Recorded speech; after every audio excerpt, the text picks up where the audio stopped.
I love setting goals. The name of this platform is GoalGetter, for heaven's sakes. So I definitely see the benefits that goals have to our personal development. But what happens? I'm sorry. Okay, but what happens when good goals go bad?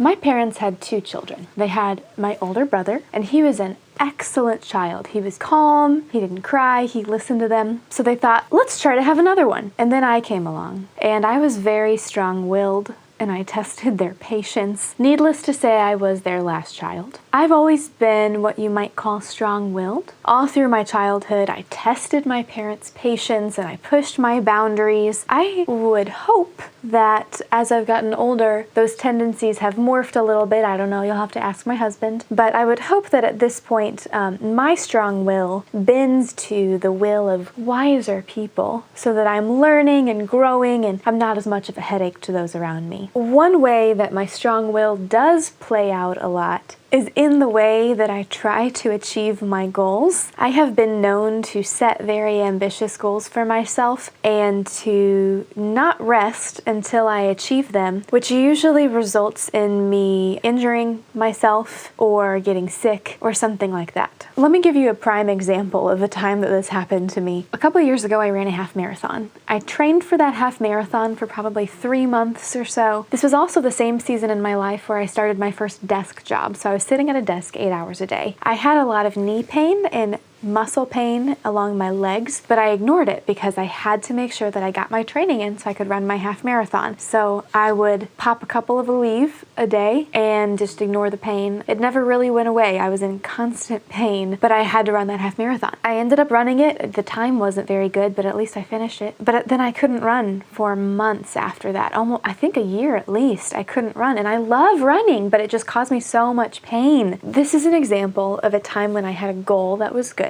Running a half marathon and being in shape is good, but the way that I went about it was bad. I didn't listen to my body. I didn't listen to my schedule. I just blindly followed this. So the point I want to make is this. Planning well for how you achieve your goals is just as important as planning a good destination. So I was about a year into my running hiatus. I'd found other exercises that I liked, but they didn't quite hit the spot that running hit. One day I was listening to Brett McKay's podcast. He's got a website and a blog and a podcast called The Art of Manliness. He was interviewing a guest named Jason Fitzgerald. He's got a website called Strength Running. The principles taught by the trainers at Strength Running are all about proper form, proper warm-ups and cool downs, which was a new concept to me because I'd always just ran and then I'd go to sleep or something. So it's all about balance, making sure that you are exercising the proper muscles and you're focusing on your form so that you can run for a long time without any pain. For the past 18 months, I've been incorporating strength running principles and it's been going really well. I'm on track to meet my goals for the next year. So here's my point. Planning well for how you're going to meet your goals is just as important as picking a good destination. You want to make sure that you've got time for balance, you've got time for rest, you've got time to just be human and struggle with things for a bit, because if you are setting a goal and you're not allowing yourself to have time to do other things while you're trying to work toward that goal, you're automatically setting yourself up for failure. Reflection is just as much a part of the process as accomplishment. So whenever you're setting your goals, make sure that you're allowing yourself some time so that you're not losing your sanity in the process of trying to achieve that. Setting goals is great, but throwing your life out of balance to try to achieve that goal is what makes good goals go bad. Thanks for watching this video. I hope you enjoyed it. Don't forget to thumbs up and subscribe, and you'll get new notifications from me as I post new videos every week. Also, be sure to visit my website, www.beagoalgetter.net. You'll see the corresponding blog post, but you'll also see other blog posts because I actually post multiple times a week. I would also love to connect with you on social media. I'm on Facebook at GoalGetters Unite, and I'm on Instagram at GoalGetterInsta. Thanks for watching this video.